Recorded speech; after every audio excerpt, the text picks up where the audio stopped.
வாங்க இந்த கிட்னியை பாதுகாக்க என்ன சாப்பிடணும், என்ன குடிக்கணும் அதான் பார்க்க போகிறோம். 1 லிட்டரு தண்ணி எடுத்துக்கோங்க.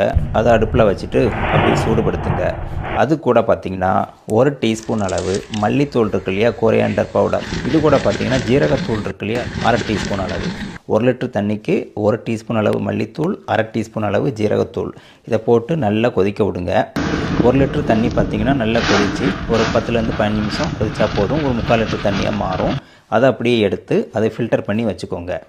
இதை தினமும் காலையில் வெறும் வயிற்றில் டீ காஃபிக்கு பதிலாக குடிச்சிட்டு வரலாம். இல்லை அப்படி எனக்கு குடிக்க பிடிக்காதுன்னு சொன்னீங்கன்னா ஒரு நாள் ஃபுல்லாகவே கொஞ்சம் கொஞ்சமாக சாதாரணமாக தண்ணி மாதிரி கூட குடிச்சிக்கலாம்.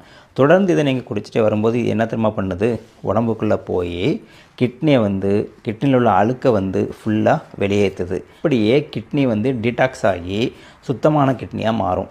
கிட்னியில் பதிஞ்சிருக்க அந்த டாக்ஸின்ஸு அழுக்கு எல்லாம் வெளியே போகும்போது நோய்கள்லேருந்து நம்மளை பாதுகாக்கும். ஏதாவது இன்ஃபெக்ஷன் இருந்தாலும் அது வெளியே போயிடும். கிரியாட்டின் ஆகட்டும், யூரியாவாகட்டும் எல்லாமே அழுக்களோடு வெளியே போயிடும். ஏன் சில பேருக்கு ஸ்டோன் சின்ன சின்னதாக இருக்குல்ல, அது கூட வெளியே போயிடும். கிட்னி ஹெல்த்தியாக இருக்கணும், ஃப்யூச்சரில் கிட்னி பிரச்சனை வரக்கூடாது அப்படின்னா தடுக்கிறதுக்கான ஒரு வழிமுறையை சொல்லிட்டேன். இதை ஃபாலோ பண்ணி பாருங்கள். இது இயற்கையிலே ஒரு உணவுப் பொருள் தான், இந்த மெடிசனும் கிடையாது. அதனால் நீங்கள் அதை தாராளமாக ட்ரை பண்ணலாம். ட்ரை பண்ணிவிட்டு என்னங்கிறத கமெண்ட்டில் சொல்லுங்கள். உங்களுக்கு சந்தேகம் இருந்தால் கமெண்ட் பாக்ஸில் போடுங்க. முக்கியமான விஷயம் நினச்சிங்கன்னா உங்களுக்கு தெரிஞ்சவங்களுக்கு எல்லாம் ஷேர் பண்ணி விடுங்க. அவங்களும் பார்த்து பயன்பெறட்டும்.